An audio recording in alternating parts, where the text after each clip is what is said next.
last interpolator, we have the Honorable Vice Chair Jill Bongalon. Thank you, Madam Chair. Madam Chair, I totally agree with the statements made by my colleagues, especially those who are first-termers and neophytes, with respect to the tradition, Madam Chair. Madam Chair, we do not cut that tradition, and in fact, we invoked that tradition yesterday, given the fact that the Office of the President is ably represented by the Executive Secretary. Compared today, Madam Chair, not a single employee or official from the Office of the Vice President is present. So that is the big question, Madam Chair. We cannot extend the courtesy to the said official if she is not present in today's budget hearing.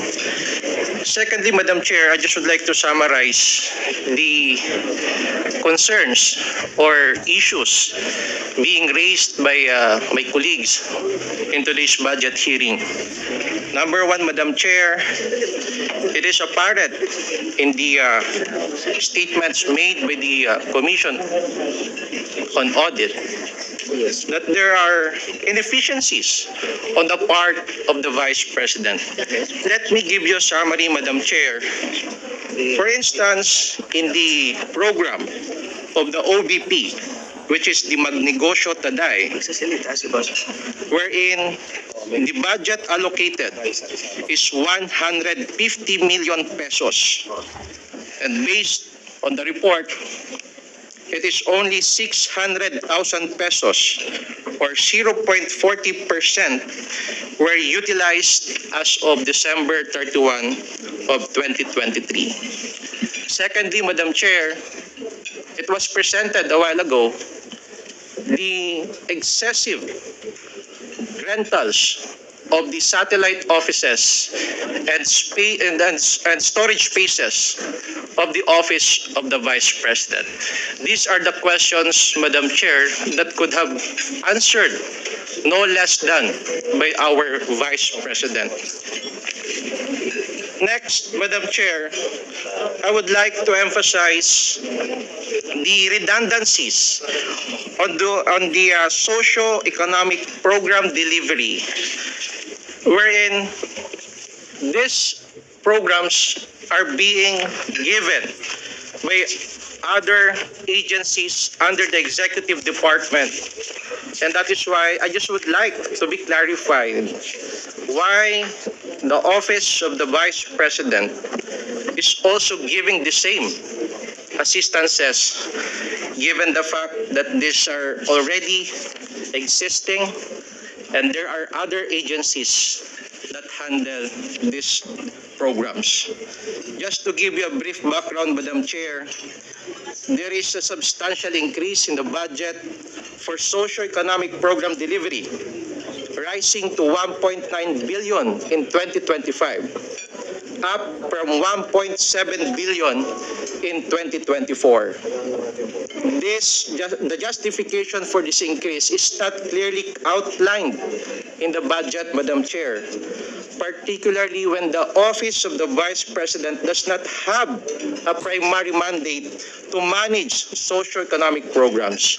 Madam Chair, it is my humble submission that the increase could imply that funds are being used for projects outside the OVP's traditional scope, possibly overlapping with other agencies, leading to inefficiencies and redundant spending.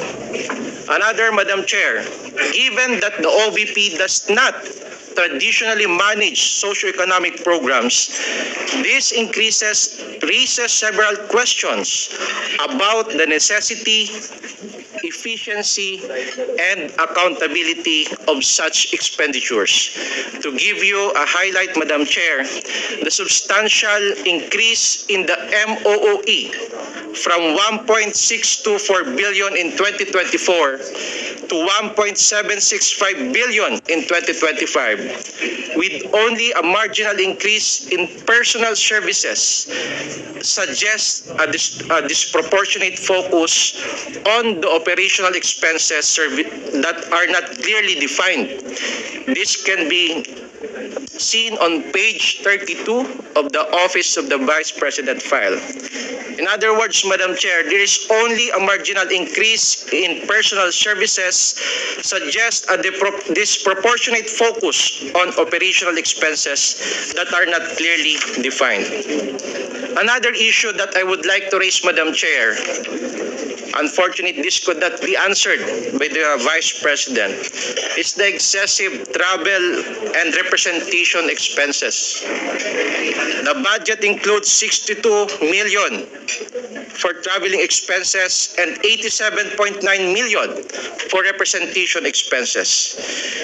These amounts, Madam Chair, are unusually high, particularly for an office that does not have an extensive field presence or international role, unlike departments such as Foreign Affairs. Therefore, Madam Chair, the necessity of such large travel and representation budget could be questioned. Also, Madam Chair, I would like to also raise the increase in operating expenses despite fewer programs. The maintenance and other operating expenses increased to 1.792 billion from the previous year, despite no significant increase in the number of programs of clear explanation of new initiatives that require such funding. This increase, Madam Chair, without a clear explanation could be seen as fiscally irresponsible. Madam Chair, as a first-termer and a neophyte, it saddens me, Madam Chair, that we cannot give that courtesy to an official who is not present today. I also know and respect the tradition that is being given, but the respect should be mutual, Madam Chair. And therefore, we cannot extend that courtesy by observing inter-branch courtesy to the second highest official of the land, which is the Vice President. Madam Chair, my time is will already end. I'll just manifest later on, Madam Chair, because I was informed that there are also members who wish to interpolate in today's budget hearing, Madam Chair. Thank you, Madam Chair. Salamat, Kong Jill.